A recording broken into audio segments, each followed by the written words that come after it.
ہم اپنا آج کا سبق شروع کرتے ہیں۔ اعوذ باللہ من الشیطان الرجیم، بسم اللہ الرحمن الرحیم۔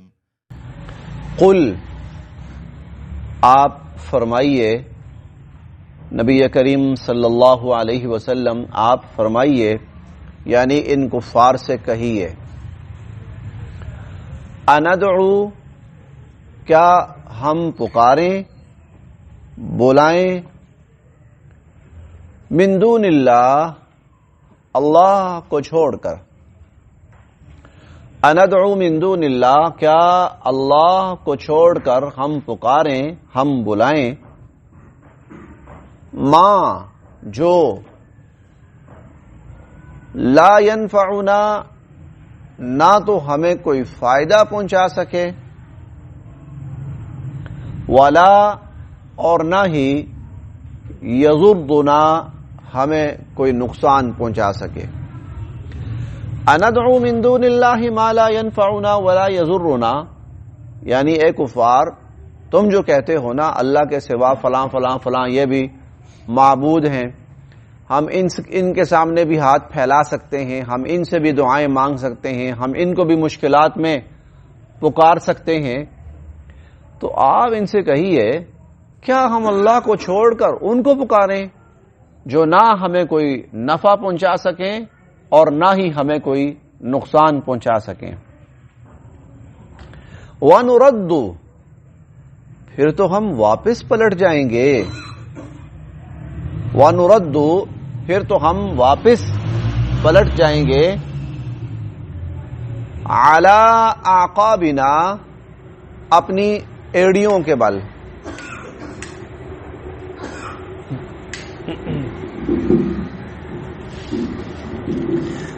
وَنُرَدُّ، پھر تو ہم واپس پلٹ جائیں گے، عَلَىٰ أَعْقَابِنَا، اپنی ایڑیوں کے بل، پھر تو ہم واپس پلٹ جائیں گے اپنی ایڑیوں کے بل، بعد، اس کے بعد، اذ، جبکہ، ہدانا، ہمیں ہدایت سے نواز چکے، اللہ، وَنُرَدُّ عَلَىٰ أَعْقَابِنَا، اور ہم اپنی ایڑیوں کے بل واپس پلٹ جائیں، اس کے بعد جبکہ اللہ ہمیں ہدایت سے نواز چکے ہیں۔ یعنی جب اللہ نے ہمیں سیدھی راہ دکھا دی ہے، اس کے بعد بھی ہم اگر ایسے کام کریں تو اس کا مطلب تو یہ ہوا نا کہ ہم ہدایت سے گمراہی کی طرف واپس پلٹ گئے، ہم ہدایت سے گمراہی کی طرف واپس پلٹ گئے۔ کالذی، اس شخص کی طرح، یعنی پھر ہماری مثال اس شخص کی طرح ہوگی، استہوتہ، جس کو بھٹکا دیا ہے، الشیاطین، شیطانوں نے، فی الارض، زمین میں، کالذی استہوتہ الشیاطین، جس کو شیطانوں نے بھٹکا دیا ہو زمین میں، حیران، اور وہ حیران و پریشان ہے، اور وہ حیران و پریشان ہے۔ جس طرح شاید آپ نے دیکھا ہو، جانتے ہوں، شیاطین سے مراد ہوتے ہیں جنات۔ بسا اوقات جنات کسی شخص کے اوپر اثر انداز ہو جاتے ہیں اور اس کی عقل سمجھ کو معاف کر کے رکھ دیتے ہیں، وہ پاگلوں جیسی حرکتیں شروع کر دیتا ہے۔ تو اللہ تعالیٰ یہاں فرما رہے ہیں، اگر ہدایت چھوڑ کر ہم گمراہی کی طرف، لوگ گمراہی کی طرف پلٹ جائیں ہدایت چھوڑ کر، تو پھر ان کی حالت تو ایسی ہی ہے، شیطان نے ان کی عقل مت مار کے رکھ دی ہے۔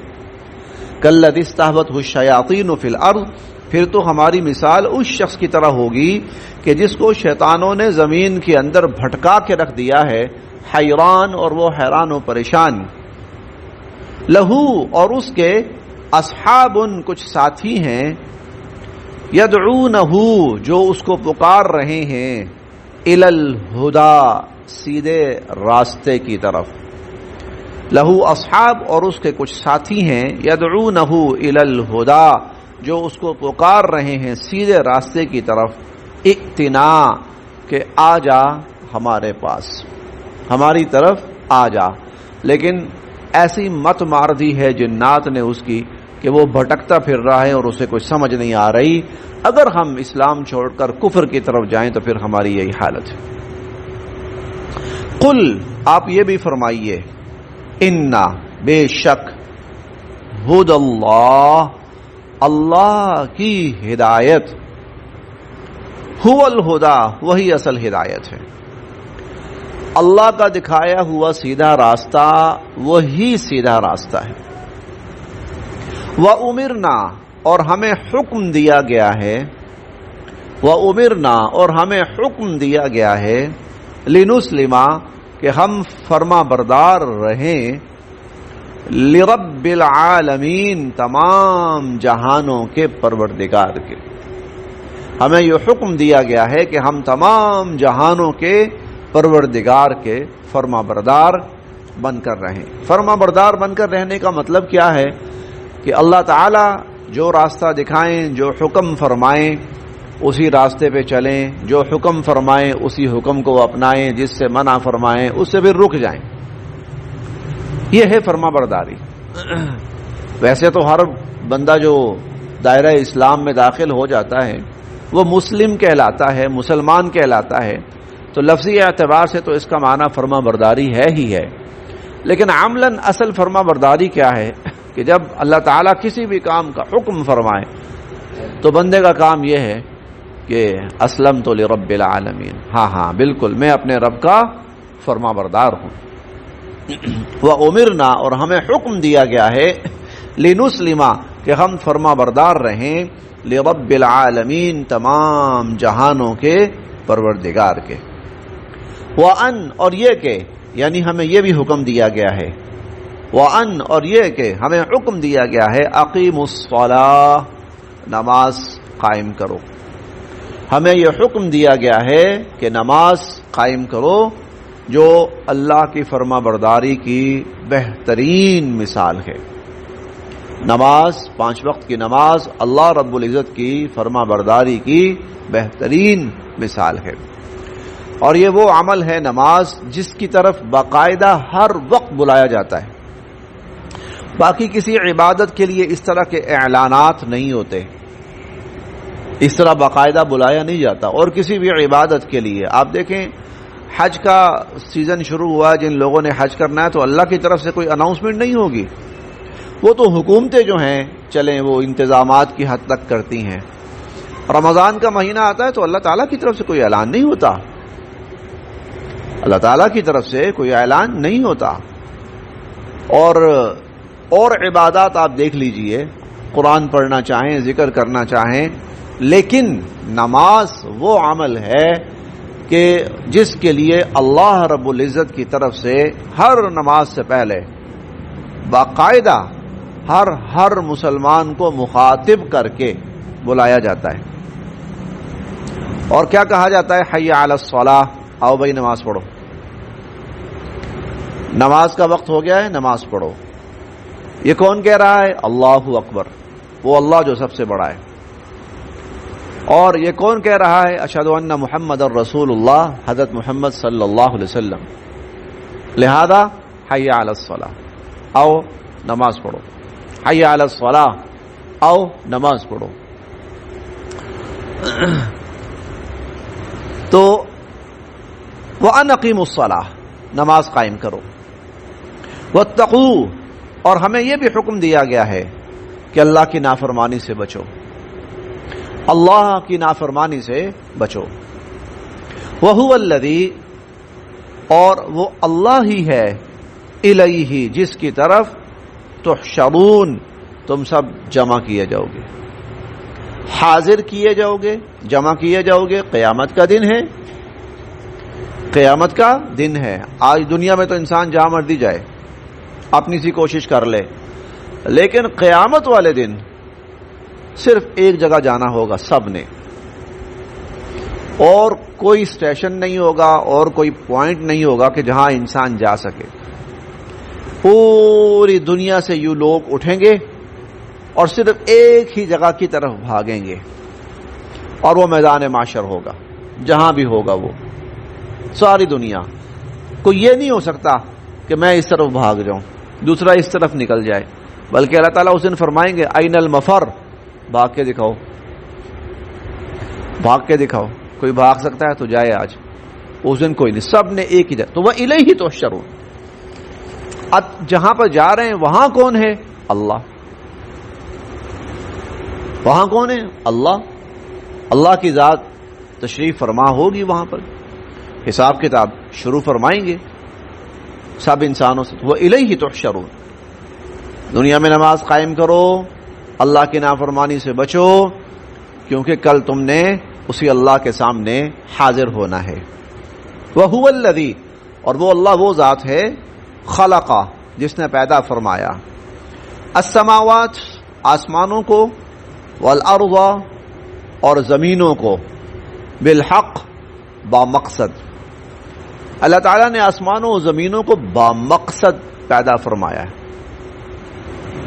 وَيَوْمَ، اور جب، یقول، اللہ فرمائیں گے، کن، ہو جا، فیکون، تو ہو جائے گا. اور یہ ہو جا کیا ہے؟ قیامت. برپا ہو جا، فیکون، قیامت برپا ہو جائے گی. قولہ، اللہ کا یہ فرمانا، الحق، یہ بالکل سچ ہے، بالکل برحق ہے، واقعتاً اللہ فرمائیں گے. وَلَهُ الْمُلْكُ، اور اس دن پھر ساری بادشاہی بھی اسی کی ہوگی. وَلَهُ الْمُلْكُ، اس دن سارے فیصلے اسی کے ہوں گے. يَحْكُمُ بَيْنَهُمْ، وہی فیصلہ کرے گا لوگوں کے درمیان. وَلَهُ الْمُلْكُ، ساری بادشاہی اسی کی ہوگی. گو دنیا کے اندر بھی اصلاً ملکیت اور مالکیت دونوں اللہ کی ہیں، لیکن دنیا میں ظاہری طور پر کچھ لوگ اپنے آپ کو حکمران اور بادشاہ بھی کہتے ہیں کہ بھئی ہم فیصلہ کریں گے، ہم فلاں معاملے کا فیصلہ کر رہے ہیں، ہم فلاں معاملے کا فیصلہ کر رہے ہیں. دنیا میں یہ ہے، ہم انسان بھی آپس میں فیصلے کر رہے ہوتے ہیں، گھریلو سطح پر، قومی سطح پر، علاقائی سطح پر، دنیا کی سطح پر. لیکن قیامت کے دن فیصلہ صرف اللہ کرے. وہاں کسی کا اور کسی کی کوئی حیثیت نہیں ہوگی کہ وہ فیصلہ کرے کہ میں یہ فیصلہ کر رہا ہوں. بس فیصلہ اس ذات کا ہے. اس لیے ہم نے اس دن بھی پڑھا تھا الا لہ الحکم، الا لہ الحکم، وہی فیصلے کرے گا. اس دن کا حاکم وہی ہوگا. وَلَهُ الْمُلْكُ، اور اسی کی بادشاہی ہوگی. یوم ينفخ، اس دن پھونکا جائے گا، فی الصور، سور کے اندر. اس دن سور کے اندر پھونکا جائے گا. اور سور ایک مائک ہے جس کے اندر حضرت اسرافیل علیہ السلام سور پھونکیں گے تو ان کی آواز وہ بتدریج بڑھتے بڑھتے بڑھتے بڑھتے بڑھتے اتنی بڑھ جائے گی کہ وہ پوری دنیا کو ہلا کر رکھ دے گی. وہ پوری دنیا کو، دنیا تھر تھرا اٹھے گی اور پھٹنا شروع ہو جائے گی، چیزیں منہدم اور گرنا شروع ہو جائیں گی. اور یہ اتنی شدید آواز ہوگی کہ صرف زمین نہیں بلکہ آسمان اور ستارے اور سیارے اور ہر چیز اس کی زد میں آ کر تباہ ہو جائے گی.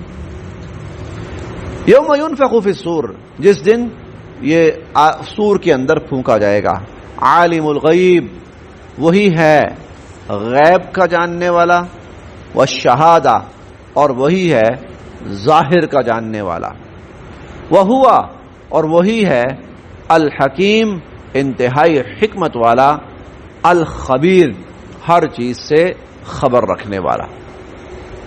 وہو الحکیم الخبیر، وہی ہے ہر چیز حکمت والا اور ہر چیز سے خبر رکھنے والا. اب اللہ تعالی یہاں سے آگے، پیچھے بھی توحید ہی کا تذکرہ چل رہا تھا اور آگے خصوصاً کچھ واقعات بیان فرما کر اللہ تعالیٰ اسی اس کائنات کی سب سے بڑی حقیقت، اور وہ ہے اللہ کی وحدانیت، اللہ کا یکتا ہونا، تنہا ہونا، اکیلا ہونا، وحدہ لا شریک ہونا. انسانوں سے اللہ کا سب سے پہلا، سب سے بڑا تقاضا یہی ہے، ڈیمانڈ یہی ہے مجھے وحدہ لا شریک مانو، اکیلا یکتا۔ اب اسی کی ایک واقعہ بیان کیا جا رہا ہے۔ وَإِذْ، اور جب، قال فرمایا، ابراہیم حضرت ابراہیم علیہ السلام نے، وَإِذْ قَالَ ابراہیم، اور جب فرمایا حضرت ابراہیم علیہ السلام نے، لِأَبِيهِ، اپنے والد، آزر، آزر سے، اپنے والد آزر سے فرمایا حضرت ابراہیم علیہ السلام نے، اتتخذو، کیا آپ بناتے ہیں، اصنامن، بتوں کو، آلہہ، معبود، اتتخذو اصنامن آلہہ، کیا آپ بتوں کو معبود بناتے ہیں؟ اب یہ شخص حضرت ابراہیم علیہ السلام کے جو والد تھے، اب یہ شخص مشرک بھی تھا اور بت ساز بھی تھا، یعنی بت بنانا ڈبل جرم تھا نا، ایک تو خود اس میں ملوث ہونا، اور دوسرا جرم یہ تھا کہ اس برائی کو اور اس شرک کو پھر اوروں کے اندر پھیلانا، پورے معاشرے میں پھیلانا۔ تو اتتخذ اصناما آلہہ، کیا آپ بتوں کو معبود بناتے ہیں؟ انی، بے شک میں، اراکا، دیکھتا ہوں آپ کو، وقومک، اور آپ کی قوم کو، فی ضلال مبین، کھلی گمراہی کے اندر، میں آپ کو اور آپ کی قوم کو کھلی گمراہی میں دیکھ رہا ہوں۔ وکذالک، اور اسی طرح، نری، ہم نے دکھلائے، ابراہیم، حضرت ابراہیم علیہ السلام کو، ملکوت السماوات والارض، ملکوت بادشاہت، السماوات آسمانوں کی، والارض اور زمینوں کی، اور اسی طرح ہم نے ابراہیم علیہ السلام کو آسمانوں اور زمینوں کی بادشاہت دکھائی۔ نبی کریم صلی اللہ علیہ وسلم کو معراج کروائی گئی رجب کے مہینے میں۔ معراج کیا تھی؟ حضور علیہ الصلوۃ والسلام کو کائنات کی ان چیزوں کا مشاہدہ فرمایا گیا، کرایا گیا جن تک عام انسانی رسائی ہے ہی نہیں، نہ عقل کی رسائی ہے اور نہ آنکھ کی رسائی ہے اور نہ سوچ کی رسائی ہے وہاں تک۔ حضور علیہ الصلوۃ والسلام کو سب کچھ دکھایا گیا، یہ معجزہ کہلاتا ہے، معراج بھی کہلاتا ہے۔ اسی طرح ابراہیم علیہ السلام کو بھی اللہ رب العزت نے ایسی ہی کچھ چیزوں کا مشاہدہ کروایا،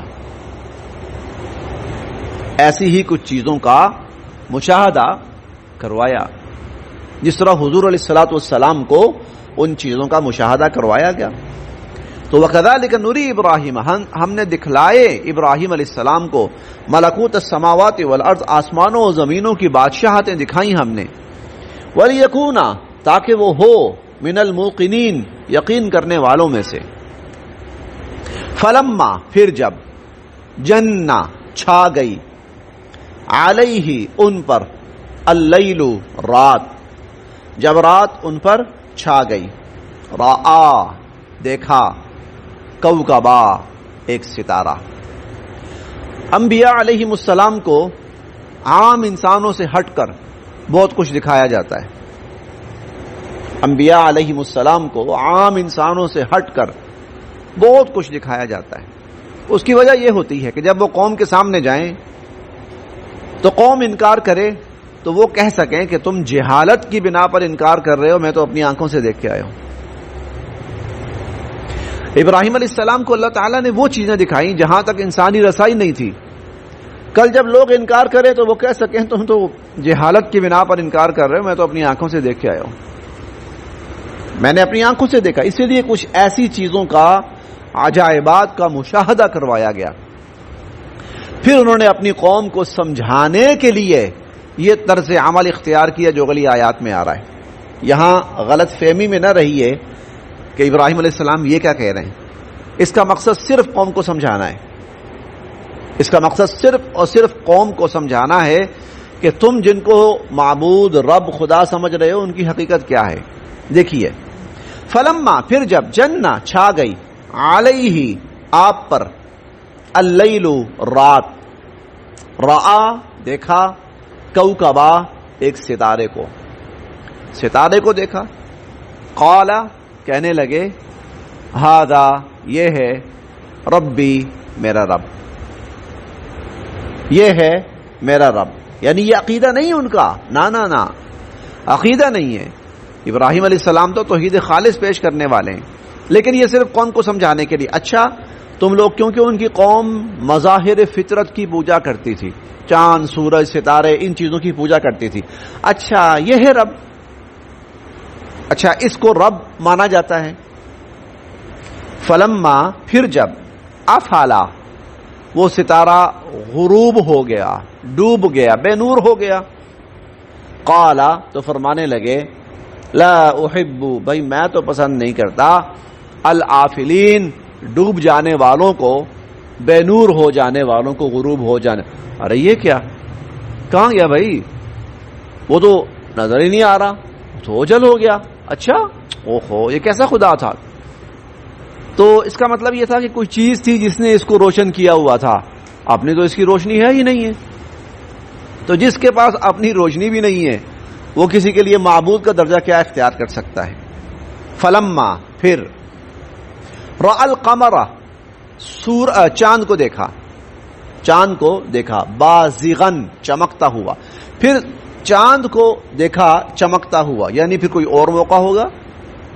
قالا فرمانے لگے ھذا ربی، اچھا یہ میرا رب ہے. فلما پھر جب افلا چاند بھی غروب ہو گیا، قالا تو فرمانے لگے لئن اگر لم یہدنی مجھے ہدایت نہ دی ہوتی ربی میرے رب نے، اگر میرے رب نے مجھے ہدایت نہ دی ہوتی لأکونن تو ضرور میں ہو جاتا من القوم الضالین گمراہ ہو جانے والوں میں سے. اگر میرے رب تو میں بھی اس کو خدا مان لیتا، رب مان لیتا، معبود مان لیتا. فلما پھر جب رآ دیکھا الشمسا سورج کو بازغتن روشن چمکتا ہوا، قالا تو فرمانے لگے ھذا ربی، ہاں یہ میرا رب ہے. ھذا اکبر یہ سب سے بڑا ہے. ہو سکتا ہے یہ رب ہو، یہ صرف سمجھانے کے لیے. قطعاً حضرت ابراہیم علیہ السلام کا یہ عقیدہ تصور بھی نہیں کیا جا سکتا. فلما پھر جب افلت سورج بھی غروب ہو گیا، قالا فرمانے لگے یا قومی اے میری قوم، انی بے شک میں بری ہوں، لا تعلق ہوں، مما تشرکون ان سے جن کو تم شریک ٹھہرا رہے ہو. یعنی ان کے غلط عقائد ان کے سامنے یوں ابراہیم علیہ السلام نے کھول کے بیان کیے. ارے بھائی کہاں گیا تمہارا رب، کہاں غائب ہو گیا، کہاں چھپ گیا، اوہو یہ تو نظر ہی نہیں آ رہا. چاند کہاں گیا. مختلف مواقع پر ابراہیم علیہ السلام نے قوم کو سمجھانے کے لیے یہ طرز عمل اختیار فرمایا. اور پھر فرمایا انی وجہت، میں نے تو سیدھا کر لیا، وجہیا اپنا رخ، میں نے تو اپنا رخ سیدھا کر لیا ہے، للذی اس اللہ کی ذات کی طرف، فطرا جس نے پیدا فرمائے، السماوات آسمان، والارض اور زمین، وہ اللہ جس نے آسمانوں اور زمینوں کو پیدا فرمایا، میں نے اپنے آپ کو اپنا رخ اس کی طرف سیدھا کر لیا. حنیفا اور میں ان سب سے ہٹ کر ایک اللہ کی طرف یکسو ہو گیا، میں ان سب سے ہٹ کر ایک اللہ کی طرف یکسو ہو گیا. وما انا اور نہیں ہوں میں من المشرکین شرک کرنے والوں میں سے. وما انا من المشرکین اور میں اللہ کے ساتھ کسی کو شریک ٹھہرانے والوں میں سے نہیں. بس یہاں تک.